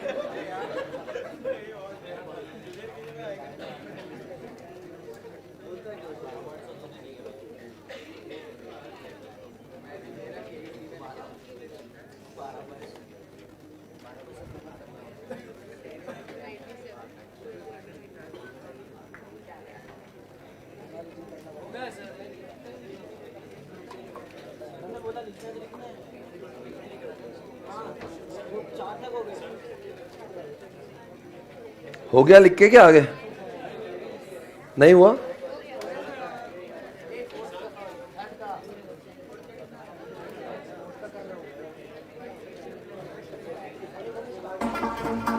बाय।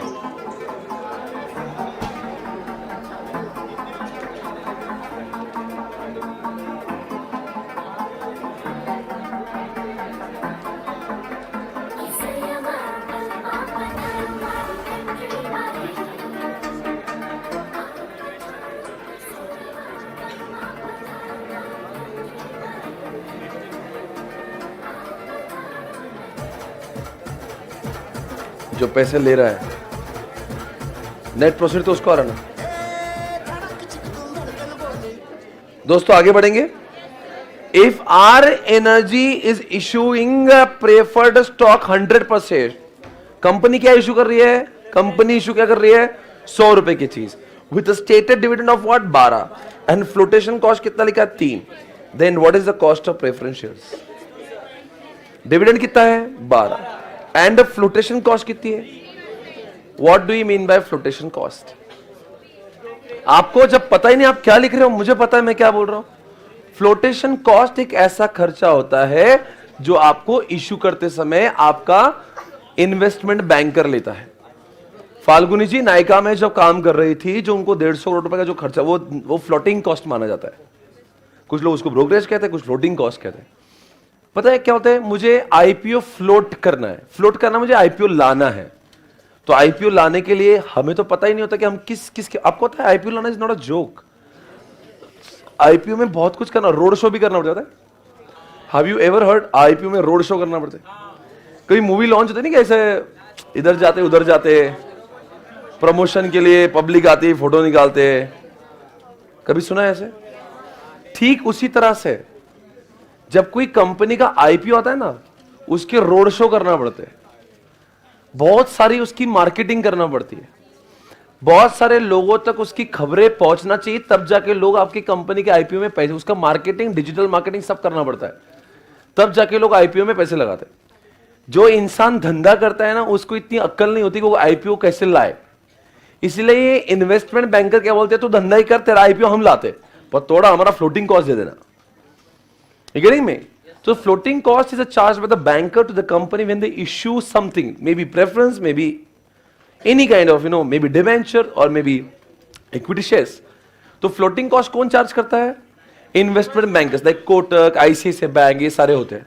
वो किसको चार्ज करते हैं? जो जैसे पेटीएम को, नायका को, जोमेटो को जब भी शेयर्स लाना थे आईपीओ, तो उन्होंने फ्लोटिंग कॉस्ट दिया। किसको दिया? बैंकर को दिया। यानी वो खर्चा है कि इनकम है? It is an expense to the company. Okay, आप ध्यान से सुनना। 100 रुपए की चीज थी ना, वो थी ना, तो फिर कितना खर्चा लग रहा था? एंड फ्लोटेशन कॉस्ट कितना है? तो अपन 100 रुपए की चीज तो दे रहे थे, पर हाथ में 97 आ रहे थे। अच्छा, देख के क्या लगता है? रिडीमेबल के रिडीमेबल? सर रिडीम होता तो लाइव लिख के आती है, यहां पे तो लाइव ही लिखा नहीं है। मतलब इश्यू तो हो गया, बस हो ही गए, बाद में कभी वापस लौटा है नहीं। तो ये इररिडीमेबल का सब लोग प्रेफरेंस का फॉर्मूला लिखे, और आप सभी जानते हो प्रेफरेंस में जब तो वहां पे आप जानते हो 1/(n) तो आएगा ही नहीं, तो लिख दो पीडी 1/(n) लिखू क्या? अपॉन एनपी हो गया। अब पीडी कितना है अपना प्रेफरेंशियल? 12, और हाथ में कितना पैसा? 100 में से 3 गए, कितने बचे?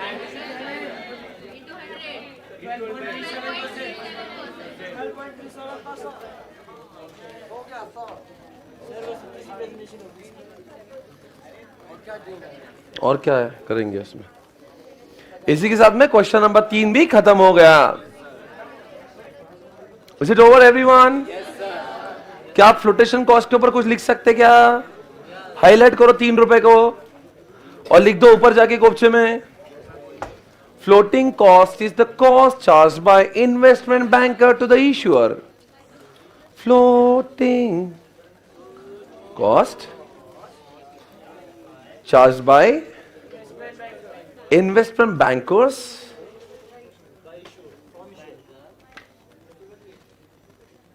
To the issuer. Charge by कौन? Investment banker to issuer while issuing क्या? Shares comma debentures. समझ गए? तो एक खर्चा होता है कंपनी के लिए।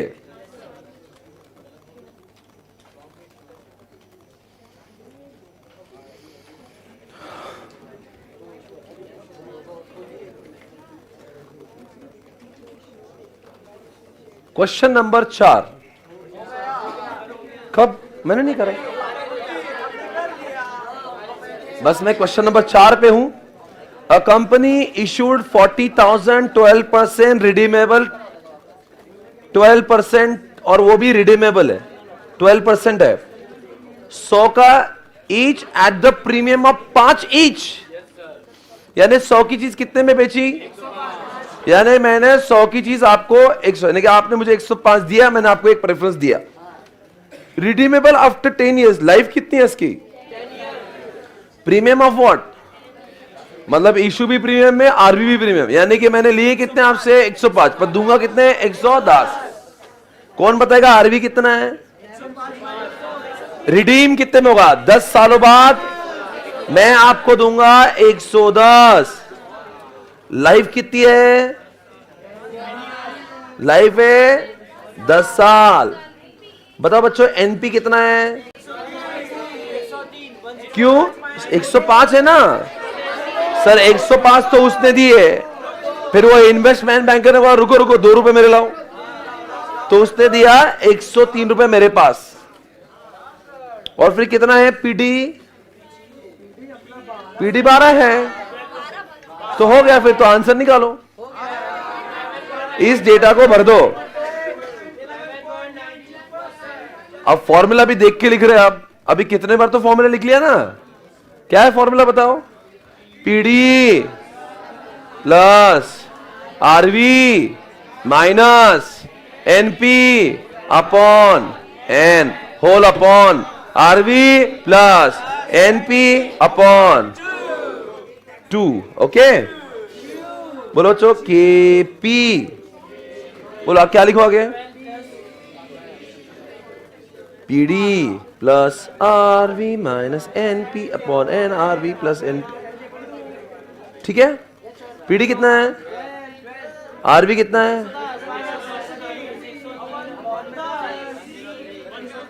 अपने पास 103 रुपए आए। अब अपने को 12 रुपए तो खर्चा लगता ही है, पर अपन ने लिए हाथ में 103 दिए 110। 7 रुपए डिवाइड बाय 70 यानी कि 0.7 अपॉन 103 प्लस 110 अपॉन 2 यानी कि 106.5। हाँ मेरा आंसर आ रहा है 11.92%। कितने लोगों का यही आंसर आ रहा है? 11.92%। Everyone amazing, super.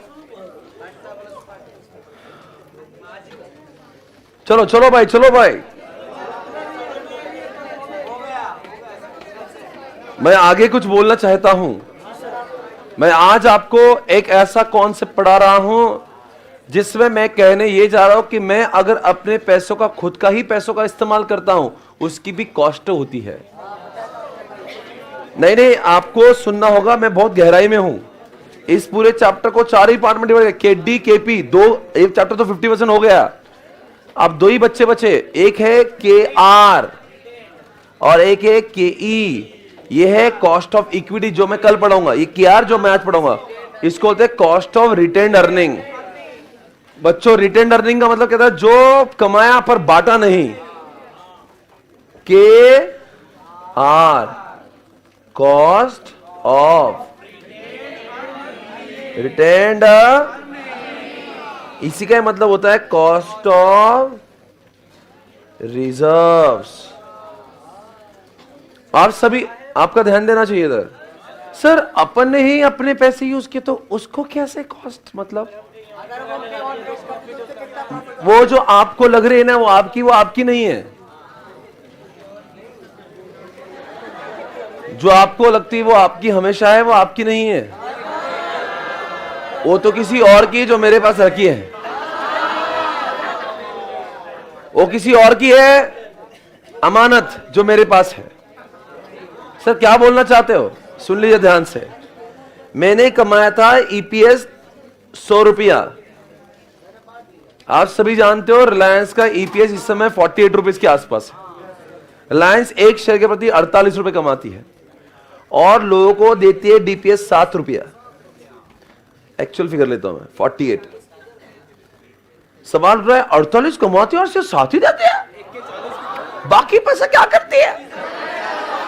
तो अपने कंपनी के अंदर वो रिटेन रखती है 41 रुपीज, और ये पैसा 41 प्रति शेयर जो मिलता है उसका पूल मिलाकर वो बन जाता है रिजर्व्स, और इन्हीं रिजर्व का इस्तेमाल करती है कंपनी अपने धंधे के लिए। पर पता है जब एजीएम चलता है, मुकेश जी भाषण देते हैं। मुकेश जी ने कहा इस साल कंपनी ने प्रति शेयर 48 कमाया। शोल्डर्स ने तालियां बजाई। फिर मुकेश जी ने कहा कि इस साल मैं ये घोषणा करता हूं कि इस 48 में मैं केवल आपको साथ दूंगा।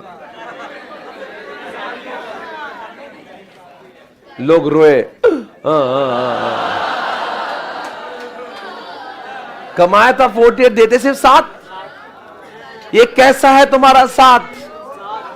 कहते हो हम साथ साथ है और देते सिर्फ 7 ही हो। 7 रुपीज आपने दिया, 48 कमाया, कहां है बाकी? मुकेश जी बोलते हैं ये 41 जो है ना, प्लीज थोड़ा मुझे कंपनी के ग्रोथ के लिए यूज करना है। मुकेश जी मत भूलिए, ये 41 जो आपके हैं, आपके पास रखे हैं, ये हमारे हैं, मत भूलना, ये हमारी अमानत। हम तुम्हारे शब्दों पर, तुम्हारे विश्वास पर, तुम्हारे भरोसे छोड़कर जा रहे हैं। मुकेश जी बोलती आई डोंट अंडरस्टैंड। बोले सिर्फ अंडरस्टैंडिंग से कुछ नहीं होगा मुकेश जी, सोचने की बात है। अगर ये पैसे आपने हमको दिए होते, सोचो, ये पैसे अगर आपने हमको दिए होते मुकेश जी, तो हम इसको कहीं और इन्वेस्ट करते। क्या बोला? अगर आप अगर सुन के लो, मैं बहुत गहराई में हूं भैया। अगर आप यह पैसे हमें देते, we would have invested somewhere। May be कहीं भी हम लोग कहीं ना कहीं तो इन्वेस्ट करते हैं। मुकेश जी देखो, ये मत भूलिए, ये जो 41 रुपया जो आपके पास रखा है, जो आपको लग रहा है फोकट में उसके, तो प्लीज लेट मी क्लियर, ये फोकट का पैसा नहीं, हमारा पैसा है, जिसके ऊपर आपको कुछ तो कमा के हमें देना पड़ेगा, उतना एटलीस्ट जितना हम कमा सकते थे। We would have invested where we would have earned, कितना earned? We would have earned 20%। Mukesh ji बोले आप 20% कमा? हाँ मुकेश जी सुन लेना, और आपको इतनी ही ग्रेट ग्रैंड मस्ती है, आप ये पैसे रखिए अपने पास, पर मेक श्योर कम से कम 20% कमा के दोगे, वरना लाओ, ये मेरी है जो तुम्हारे पास है मुझे दे दो, ये वैसी भी तुम्हारी नहीं थी, क्यों छोटा भीम?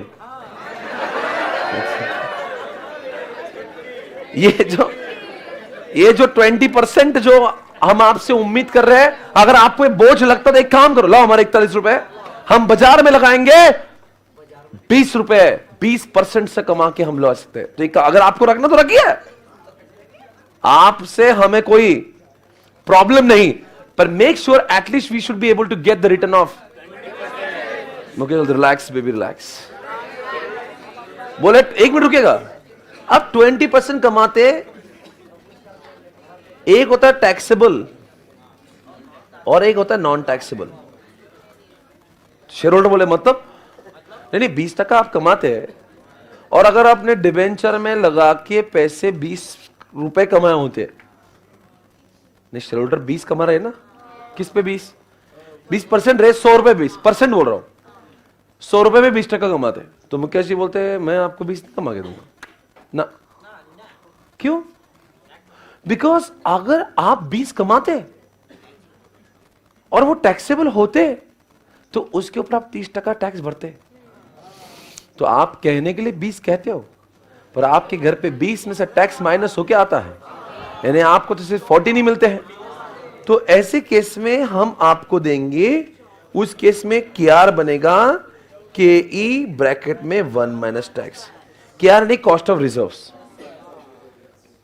KE मतलब वो कितना कमा सकते थे, 20 रुपया, अजम्पशन है 30% टैक्स है। क्या मतलब है इसका 14? इसका मतलब जब मुकेश जी ने इनको पैसे वापस नहीं लौटाए, तो मुकेश जी की जिम्मेवारी बनती है कि 14% से वो पैसों का रिटर्न जरूर इनको दे, क्योंकि पैसे किसके हैं, वो जो कौन यूज कर रहा है। तो मुकेश जी ने इस पैसे का कॉस्ट ऑफ कैपिटल 14% पकड़ना चाहिए। गेटिंग में? वरना लोग तो समझते हैं ये तो अपना ही पैसा, उसका कौन सी कॉस्ट है। नहीं, ये गलत फहमी हो जाती है। वो अपने थे ही नहीं, वो अपने शेयर होल्डर के थे जो हमने रखे थे। तो शेयर होल्डर की उम्मीदें क्या है? वो जनरल मीटिंग में क्या बोलेंगे? भाई से मुकेश, ये जो पैसा है ना, एक तो काम कर, EPS is equal to DPS, जितना काम है सब बांट दे, और तुझे रखना ही ना तो रख, 14% आना चाहिए। और अगर शेयर होल्डर कह दे हमें 20% मिलेंगे जिसके ऊपर टैक्सेबल भी नहीं होता, तो KR इज इक्वल टू के यानी कि 20। मतलब क्या? शेयर होल्डर बोलेगा साहब देखो मैं 20 कमाता हूं और उसको टैक्स भी नहीं लगता।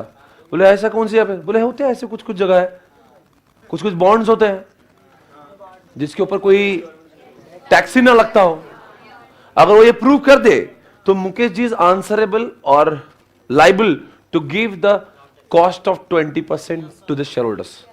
यानी मुकेश जी की कॉस्ट कितनी हो गई? देन KR यानी cost of return earnings 20। So इधर भी 20 था, इधर भी 20, फिर एक 14 एक 20 कैसे हो गया? हम ऐसा मान रहे हैं कि ये 20 रुपए अगर शेयर होल्डर के हाथ में टैक्सेबल होता तो वो 14 कमाता, अगर उसके हाथ में टैक्सेबल नहीं होता तो 20 कमाता। तो KR के फॉर्मूले क्या हो गए? KR is equal to KE bracket में 1 माइनस को टैक्सेबल हो, वरना KR is equal to KE। सिर्फ वो E मतलब क्या होता है?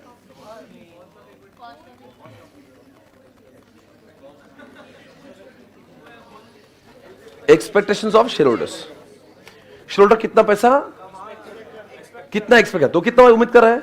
20। फिर वो कभी बोलेगा 20 का 20 आना चाहिए, बोलेंगे 20 का 14 वैसे चलेगा, डिपेंड्स। ओके, ना ना ना ना ना ना, ये इंडिविजुअल का क्या सवाल पूछा है?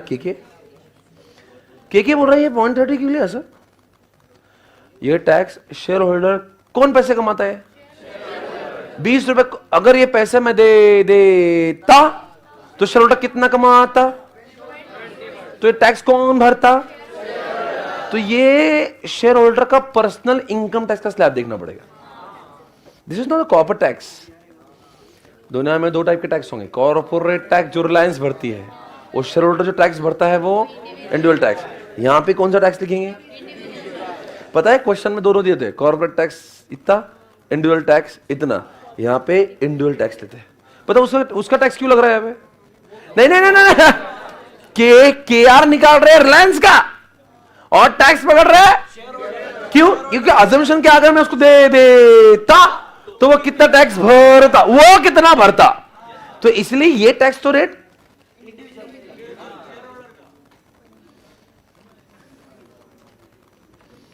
ऑफ किसका? समझ गए? इसी के साथ में मेरा लिखा हुआ खत्म हो गया। क्या आप लिख सकते हैं?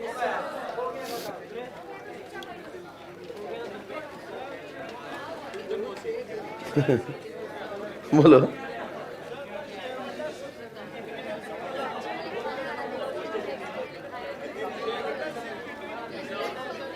हाँ, तो अगर वो कंपनी तो कंपनी का लगेगा।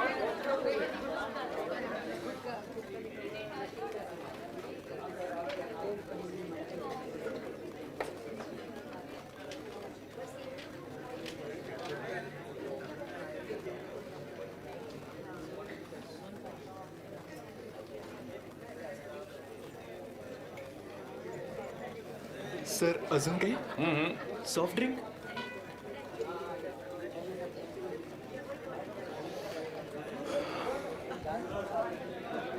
हाँ जी, व्हाट नीचे? हाँ? अच्छा, स्क्रोल।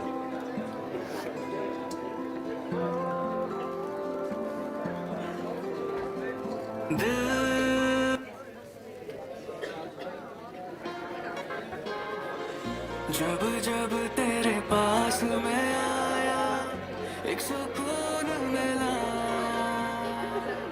जिसे मैं था भूलता आया वो वजूद मिला। ऐ खुदा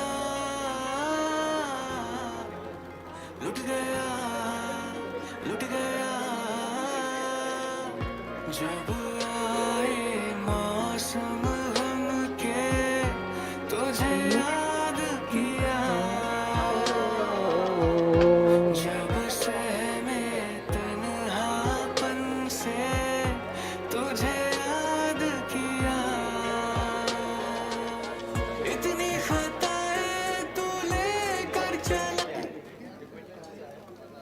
20 अगर वो लिखा ना ऊपर 100 रुपए का 20%, 100 रुपए में 20 रुपए कमा सकता था वो।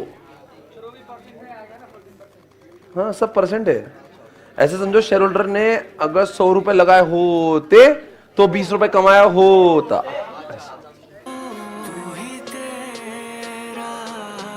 ये मेरी इंग्लिश बताओ कि मैंने क्या लिखा है। We would have invested somewhere then we would have earn 20%।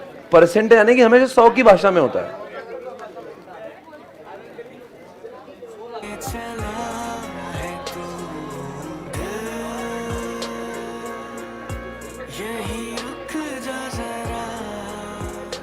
फिर मोहब्बत करने चला है तू मेरी किस्मत के हर एक पन्ने पे मेरे जीते जी बाद मरने के हो गया। Over gas come on.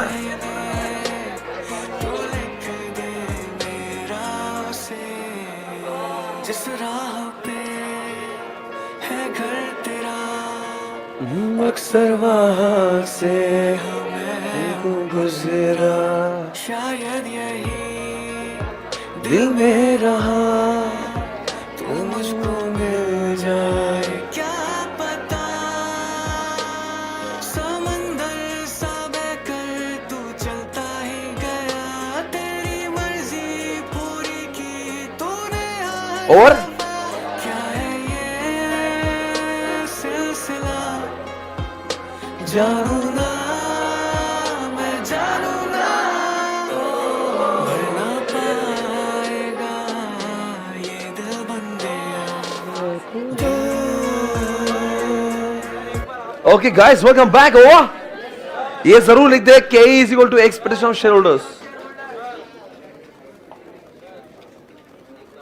सुनो ना, आज हमारी क्लास 5 मिनट्स में खत्म होगी, 6 मिनट में। अच्छा मैं कहाँ जा रहा हूं? मेरा एक अवार्ड फंक्शन है जहां पे मुझे एक अवार्ड से सम्मानित किया जा रहा है।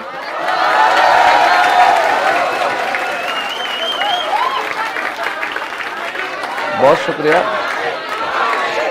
अरे धीरे धीरे धीरे, अरे वो आ जाएंगे वापस। ये अवार्ड जो है, this award is given by Economic Times और Economic Times अवार्ड देने के लिए बुलाया JW में।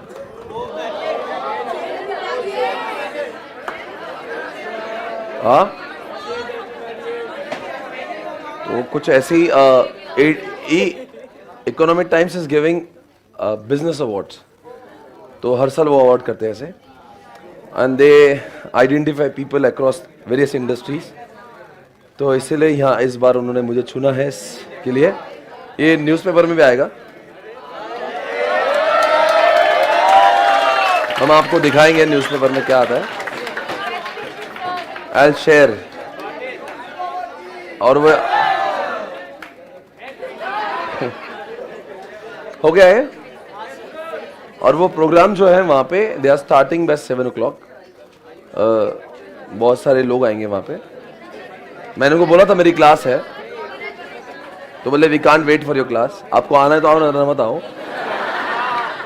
बिकॉज आप बहुत सारे सेलिब्रिटीज है वहाँ पे, तो आपके लिए कुछ रुकने वाला नहीं है। आपको जमता तो आई है। मैंने कहा I will be on time, don't worry. Okay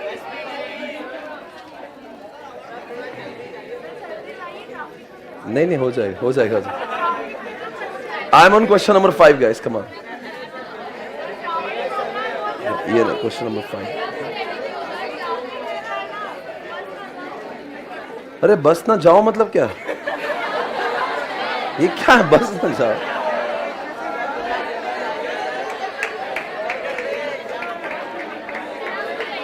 I am on question, the last question for today, question number 7.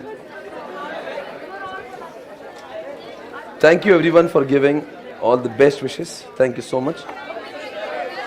और क्वेश्चन नंबर 7 को मैं पढ़ रहा हूं। Love you too guys. I am on question number 7 question number 7, ये है आपके 7 में question number 7। MP limited retains 7.5 lakh रुपए का out of its current earning. Company ने 7.5 लाख रुपए, क्वेश्चन नंबर 7 पे हूं मैं। And the expected rate of return to the share holder, अगर शेयर होल्डर ये पैसे लेते तो 10% कमाई करते। कौन करते? 10% से पैसा कमाते बाजार में से। तो मुकेश जी की क्या रिस्पॉन्सिबिलिटी गई? कम से कम इनको 10% से कमा के देना, वरना इनके पैसे इनको दे दो वापस। The brokerage is 3%। The share holder come in the bracket of 30% tax bracket. तो शेयर होल्डर कितना पैसे कमाता?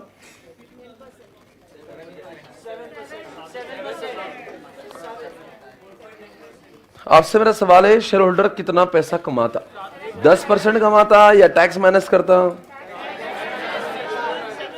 क्या आप मुझे इसका आंसर बता सकते हैं? ना ना ना, गलत आंसर है। अरे वो 3% ब्रोकरेज है राजा, वो 10 का 3%, 3% नहीं होगा माइनस। एक मिनट कैलकुलेट लेना भैया, मैं बताता इनको क्या बोल रहा हूं।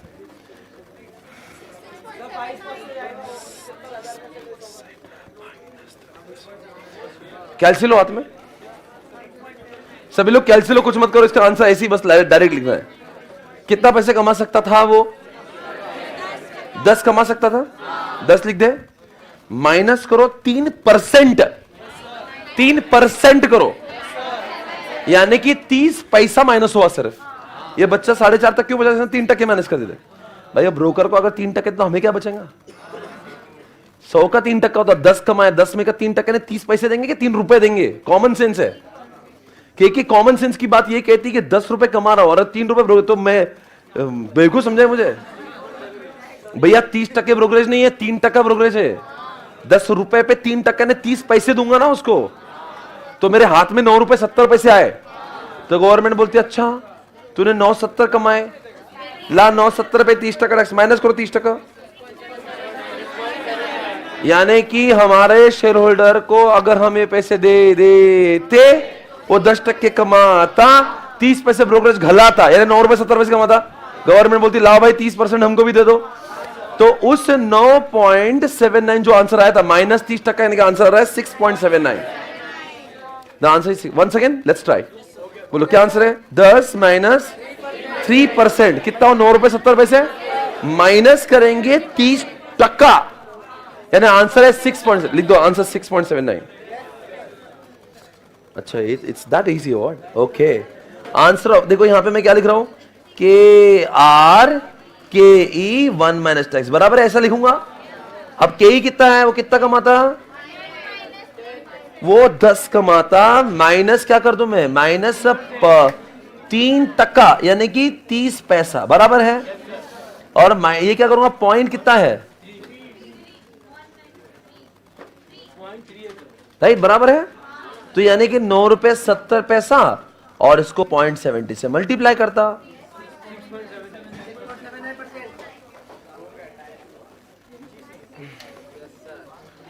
ये है आपकी answer. Can you check this out?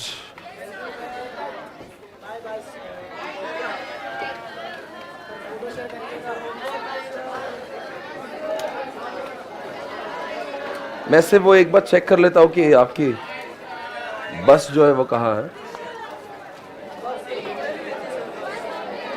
नहीं, I am just telling him कि no he should be on time. बस का बोल दिया था ना कितने बजे? 7 बजे वहां पे मिल जाए। ठीक, जाते समय कोई चिल्लाए नहीं, आराम से जाए। आई सी यू टुमारो मॉर्निंग। कल मॉर्निंग में मिलेंगे दोस्तों 8:15। आज हमने 8:25 को चालू किया था, बट टुमारो जल्दी से क्लास खुल रही है नहीं खुल रही? आज खुल गई थी। ओके, ऐसे ही खुलेगी। मैं भी कल 8:15 तक पहुंच जाऊंगा। फोटो कौन सी? हाँ हाँ, शेयर करता। Yes yes sure. Thank you so much guys, take care, bye bye, good night. फिर मिलेंगे कल।